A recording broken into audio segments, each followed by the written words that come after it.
Si Janine Gutierrez ay nagsusuot ng Ino Soto Vanilla Room-Off sa Venice Film Festival debut. Kung bago ka lang sa channel na ito, huwag kalimutang mag-like, share, comment, and subscribe. At huwag kalimutang pindutin ang notification bell icon para maging updated ka sa bawat upload nating video. Napakaganda ng debut ng actress na si Janine Gutierrez sa Venice Film Festival kung saan lumabas sa kompetisyon ang kanyang pelikulang Pantos Mia ni Love Diaz. Dumating ang actress sa lungsod ng Italia noong nakaraang linggo at ibinahagi sa ilang mga post sa social media na ito ang kanyang unang pagkakataon sa Venice. Kasama ni Janine sa photo call sina Love, Ronnie, Lazaro, Hazel Orancio, Dong Abay, Paul J. Pauli at Paul Soriano. Nang magalon ay lumabas ang grupo sa red carpet para sa premiere ng pelikula na may hawak na bandila ng Pilipinas si Dong at nagpalit ng bagong damit si Janine.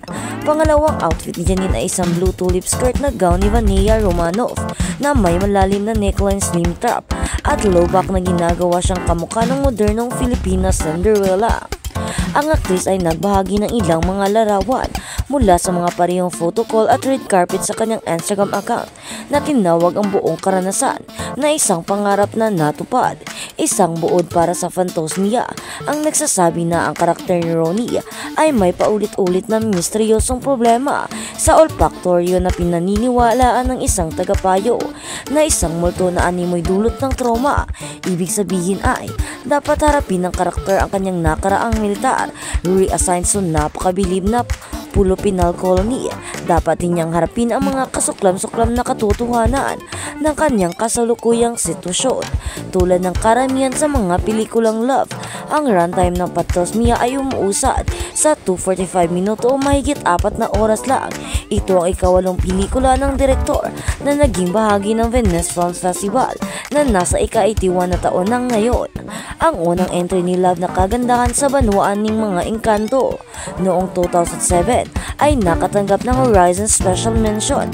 Ang Melancholia ay nanalo ng Horizon Best Film Award noong sumunod na taon.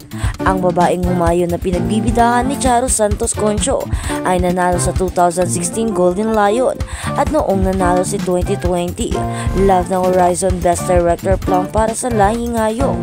Janine Tudo rampa sa Venice.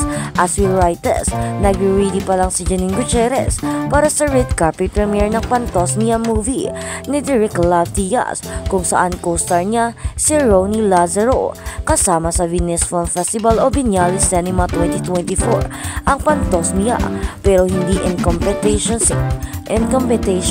Chika nga sa amin ni Janine, sobrang excited siya sa nasabing event. Bukod sa kanilang red carpet premiere, enjoy na enjoy rin ni Janine ang paglilibot sa Venice. Kasama rin kasi ang Asia Shining Star ang kanyang glam team. Kaya bago ang nasabing event ay kung saan-saan na sila nakapamasyal. Sa huling tsikahan nga, aminin ni Janine ay kunento niyang lumipat rin siya sa isang hotel na malapit sa venue ng kanilang red carpet premiere para mas madali siyang makakapunta sa Pantos Mia event. Anyway, makikita sa social media accounts ni Janine ang paglilibot niya sa Venice. May ilang mga Pinoy rin kaming nakatsikahan na nagsasabing nakita nila si Janine at nakakapagpa-picture sila. Very accommodating nga raw si Janine sa mga kababayan natin na nakakakita sa kanya sa Venice. At sa kabilang banda, Janine Gutierrez at Jody Santa Maria at Jericho Rosales go to way to recharge after the busy day starts. Ang kanilang mga tagtanging ritual ay nag-aalok ng isang sulyap sa kung paano nila pinangangasiwaan ang mga hinihingi ng kanilang abalang mga schedule habang nananatiling refresh at handa sa anumang susunod na mangyayari. Para kay Janine, ang pang-unwinding ay tungkol sa pagiging simple at ginhawa. Pagkatapos ng mahabang araw, nakatagpo siya ng alyo sa pagkuha ng ilang mga kailangan na pagtulog at pagpapakasawa sa kanyang pagkakasala sa fast food. Ang maliit na treat na ito ay nakakatulong sa kanya na maalis ang pagkakakonekta mula sa stress at magpabata para sa susunod na araw. Ibinahagi naman ni Jericho na isang nakakapagpahinga na gawain ay tungkol sa muling pagkakaugnay sa mga simpleng kagalakan sa buhay. Nagsisimula siya sa pamamagitan ng pagbibityo sa kanyang telepono, isang ugali na maaaring makikinabang marami sa atin at maglalakad-lakad para malinisan ang kanyang isipan. Sa bahay nakatagpo siya ng unawa sa pagyakap ng kanyang mga lalaki, ang mga minamahal na aso at pusa. Ang pag-ibig ni Jericho sa mga klasikong palabas ay sa TV ay may papel din sa kanyang pagpapahinga, kung ito man ay muling pagbisita sa Friends, Sex and the City o The Big Bang Theory. Ang mga palabas na ito ay nag-aalok sa kanya ng perpektong pagkakast. Kung hindi iyon sapat ang paglangoy sa kanyang pool o simpleng pagtitig sa wala ay nakakatulong sa kanya na kapag pahinga na nag-iiwan sa kanya na refresh at tanda na para sa kanyang susunod na pakikipagsapalaran. Para naman kay Judy, mas gusto niyang mas marangyang diskarte kaysa mag-unwinding. Pagkatapos ng isang abalang araw, nagpapakasawa siya sa isang mainit na paliguan, isang ritual na tumutulong sa kanya na alisin ang stress at yakapin ang katahimikan. Ang mabisang gawaing ito ay nagbibigay sa kanya na makapag-recharge at makahanap ng kapayapaan na tinitiyak na palagi siyang nasa kanyang pinakamahusay. Habang inaabangan natin ang kanilang mga pagtatanghal sa Lavender Fields, malinaw na ang bawat isa sa mga bituin na ito ay natatanging paraan ng paghahanap ng balanse sa kanilang abalang buhay, at marahil maaari tayong kumuha ng inspirasyon mula sa kanilang mga nakagawian upang mahanap ang ating mga sandali ng kalmado sa gitna ng kaguluhan. At sa kabilang balita naman, Jackie Lou Blanco, kay Mavi Ligaste mas gwapo ka na.